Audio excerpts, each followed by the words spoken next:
All right, get ready to dive deep. Today, we're going all in on antibiotics.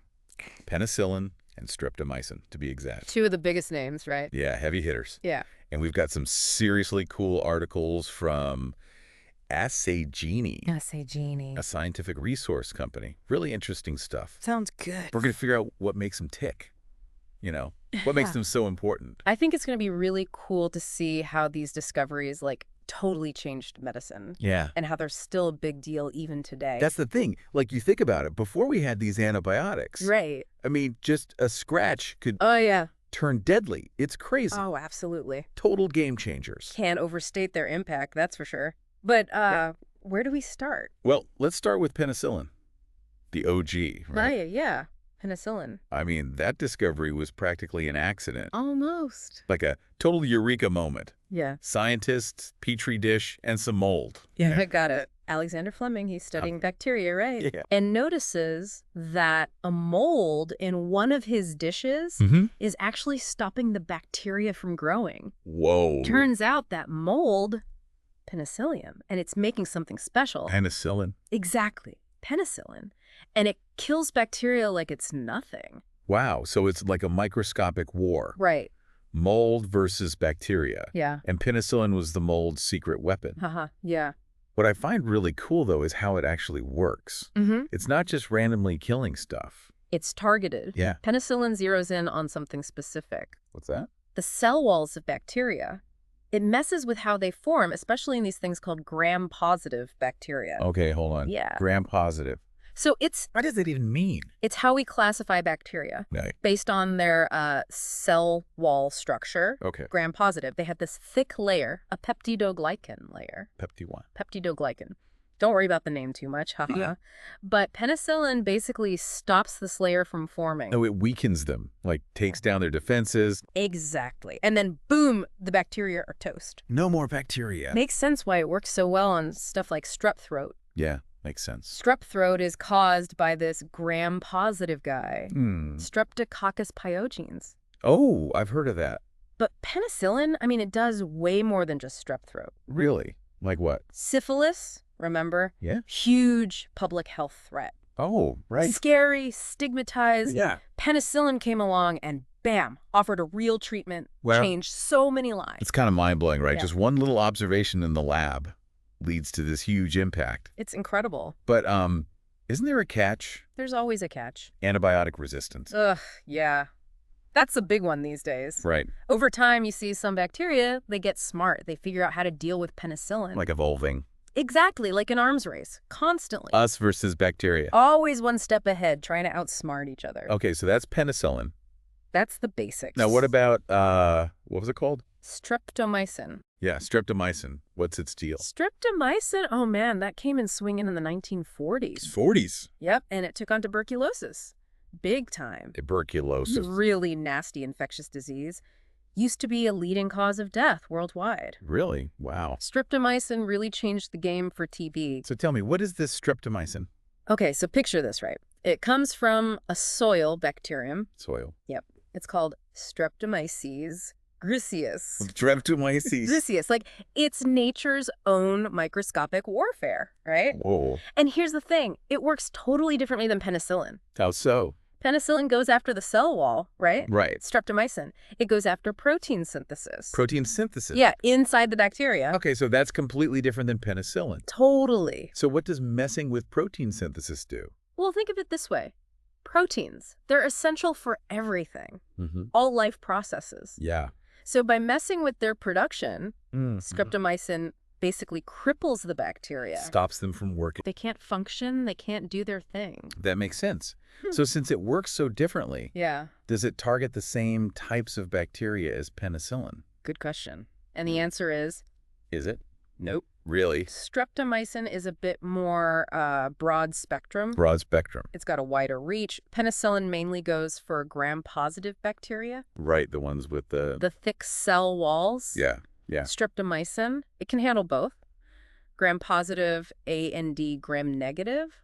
We're gram-negative. Remember that classification we talked about? Sort of? Huh? Gram-negative, they've got more complex cell walls. So penicillin can't get through. Exactly. Harder to penetrate. But streptomycin, it bypasses all that. Oh. It just goes after something else entirely. So it's like having more tools in your toolbox. Yeah. More options. But, I mean, there are downsides, right? Well, yeah.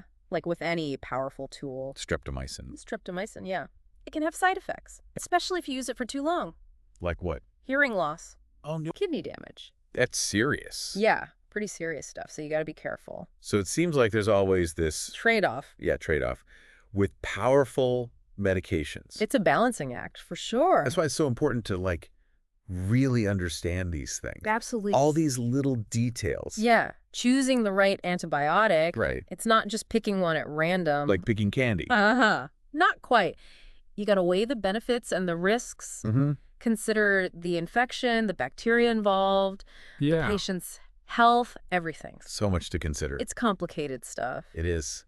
But hey, now I'm curious. Yeah. What happens when you combine the two? Penicillin and streptomycin. Yeah, like, is that even a thing? That's a great question. And it leads us to something called synergy. Synergy. But maybe we should unpack that a little later. All right, tease. Haha. Got to keep you on the edge of your seat. Fair enough. Fair enough. So you were asking about combining those two, the penicillin and streptomycin? Yeah, synergy, right. Synergy. It's like putting together a team. Like a superhero team. Exactly. Each one has their own thing, their strengths. Yeah. But together, they're unstoppable. So it's not just like 1 + 1 = 2. No. It's more like 1 + 1 = 5. Whoa, okay. You've got the bacteria, right? Right, yeah. Trying to fight off penicillin. Anything with its walls. Right, the cell walls. And then, bam! Streptomycin hits. Like how does protein production. Like getting attacked from all sides. Poor bacteria. Yeah, no chance. But wouldn't that, I don't know, Yeah. increase the risk of side effects too? That's a good point. Definitely something to consider. Right, because if each one has side effects... That's why they don't use this combination for everything. They don't. It's called Penicillin-Streptomycin Solution, by the way. Oh, okay. But they mainly use it for specific things. Like what? Veterinary medicine sometimes. Animals. Yeah, or like in cell cultures in the lab, where the benefits outweigh those potential risks. So it's a powerful tool, but you got to be careful. Exactly. But, okay, back up a sec. Sure. How do doctors even decide which antibiotic to use in the first place? Good question. It's not just a random guess. It's not. They do this thing, it's called antimicrobial susceptibility testing. Antimicrobial Susceptibility testing. Yeah, it's like personalized medicine, but for infections. Personalized. Yeah, like finding the perfect weapon for each bacteria. That's kind of cool. It is. But it sounds complicated. Is it? It's actually pretty straightforward. Explain it to me like I'm 5. All right, so picture a petri dish. Okay, like the one Fleming used. Exactly. And it's got a layer of bacteria growing on it. Gross. Haha, well, yeah, kind of. But then they put these little discs on it. Discs? Yeah, like tiny little paper discs. Okay. And each disc has a different antibiotic on it. I see. So what happens is the antibiotics, they spread out from those discs. Like they soak into the bacteria. Kind of. They create this zone around the disc. A zone? Where the bacteria can't grow. Because the antibiotic is killing it. You got it. It's called the zone of inhibition. The zone of inhibition. Got it. So what does that tell us? The size of that zone. That's the key. The size? Yeah. The bigger the zone, the more that bacteria is like vulnerable to that specific antibiotic. So it's like a visual test. Exactly. Big zone, good antibiotic. Small zone, bad antibiotic. Basically, yeah. And this helps doctors choose, which one to use. The right antibiotic, the right dose to really knock out that infection. That's actually really smart. It is, especially with all this antibiotic resistance going around. Makes sense. Got to make sure we're using the best weapon for the job. Right. But what if there isn't a clear winner? Like what if the bacteria are resistant to a bunch of antibiotics? That's when things get tough, yeah. So then what? That's why we need new antibiotics, new therapies. New research. Exactly. Speaking of research, you remember that article we were talking about? From Assay Genie? Yeah, vaguely. It mentioned something, phosphorothioate modifications. Oh, right. It totally went over my head, though. It's pretty technical. What does that even mean? It's like cutting-edge stuff. Ooh. So basically, it's about this new type of drug. What kind of drug? They're called oligonucleotide-based therapies.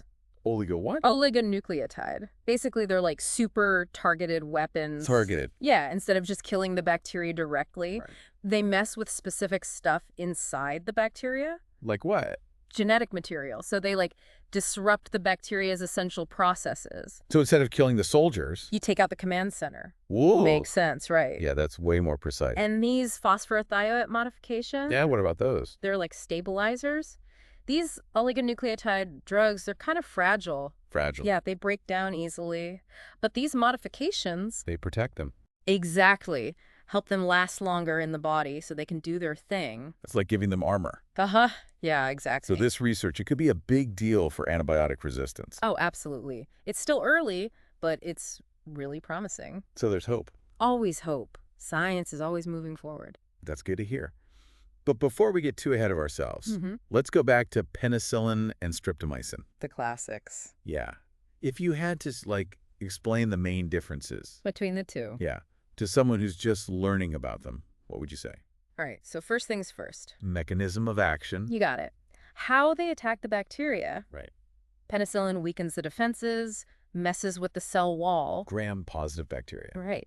Streptomycin, though, it goes after protein synthesis. Completely different approach. And that means it can target both. Gram-positive and gram-negative. And exactly. Which is why it was so good for tuberculosis. Because TB is caused by... a bacteria that penicillin can't really touch. Right. But then there are the side effects. Ah, yes, the trade-off. Streptomycin can cause hearing loss, kidney damage. Pretty serious stuff. Penicillin is usually, like, much milder. Generally, yeah. So it's all about finding the right balance. Benefits versus risks, always. Makes you realize how complicated all this is. It is.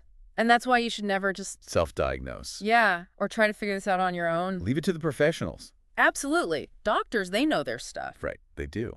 But beyond all the science, yeah, there's a bigger picture here. Absolutely. Antibiotic resistance. It's a huge issue. We can't just ignore it. It's a challenge for all of us. But maybe we should take a deeper look at that later. Yeah, all right. Tease. Haha. Gotta keep you coming back for more. We're back. Still diving deep into antibiotics. Still here, still diving. Penicillin, streptomycin. The good, the bad. And the ugly, right? Antibiotic resistance. Yeah, that's the big one. It's scary stuff. It can be, yeah. All these superbugs we hear about. It's like something out of a movie. Right. So, like, how do we even start to deal with that? It's overwhelming, for sure. It is. But the first thing is to, like, really understand it. Understand it. Yeah, like, what it is, why it's a problem. And how we're contributing to it, probably. Maybe, yeah. Or how we can help fix it. So it's all about education. Spreading the word. Definitely. Getting people talking about this stuff. Exactly. And then there are things we can all do, you know, practically. Like what? Remember when your doctor gives you antibiotics and they say, finish the whole course? Yeah. Even if you start feeling better. I never do that. I always stop when I feel better. Yeah, a lot of people do that. I guess it makes sense, though. But it's important to finish the whole thing. Why? It helps prevent resistance from developing. Oh, okay. And another thing, Yeah. don't, like, pressure your doctor for antibiotics for everything. Like when I have a cold. Exactly. Colds, flu, those are viruses. Right. Antibiotics don't work on viruses. Yeah, that makes sense. So it's just not going to help. And it could make things worse, Right. right? With resistance. Exactly. It's all connected. It is. So those are things we can do personally. On an individual level, yeah. But there's got to be more, right? Oh, yeah, definitely. It's not just on individuals. Like what else? We need policies, you know, bigger picture stuff. Policies. To promote responsible use of antibiotics. Like in hospitals. In healthcare, yeah. And agriculture. Agriculture. Wait, what? How does farming relate to this? So, you know how they give antibiotics to livestock? Yeah, to keep them healthy, right? Well, yeah, but it can also lead to resistant bacteria. Really? And those bacteria can spread to humans. Oh, wow. That's kind of scary. It's a complex issue, for sure. It really is. It's like everything is connected. It is. Everything we do has an impact. Okay, so policies, personal choices. What about research? Oh, yeah. Research is huge. What are scientists working on? Well, new antibiotics, for one. New ones. But won't the bacteria just become resistant to those too? Eventually, maybe. But the idea is to stay ahead of the game. Find new ways to target them. Like a constant arms race. Kinda, yeah. Bacteria evolve. We find new antibiotics. They evolve again. It's a battle, for sure. But there are other things too, right? Not just new antibiotics. Right. There's this thing called phage therapy. Phage. What's a phage? It's a virus. A virus. But here's the thing. Phages infect bacteria. Wait, so we're using viruses to fight bacteria? Exactly. It's like nature's own little assassins. Oh, that's amazing. How does that even work? So the phage, it attaches to the bacteria Okay. and injects its genetic material. Like a little syringe. Haha, kinda. And then the bacteria is forced to make more phages. Oh, so it takes over the bacteria. Exactly. And eventually the bacteria bursts, releasing all these new phages. That's insane. Is this a new thing? Actually, no. Phage therapy has been around for a while. Really? Yeah, especially in Eastern Europe. Huh, I never knew that. But with this whole resistance problem... People are looking at it again. Exactly. It could be a real game changer. So maybe the solution was there all along. It's possible. But there's more, you know? What else? It's not just about finding new drugs. Right. It's about changing our whole mindset. Our mindset. Yeah, like how we think about antibiotics, how we use them. We can't just take them for granted. Exactly. It's a global problem. So we need a global solution. We need everyone working together. Doctors, farmers, scientists. Policymakers, everyday people. Everyone.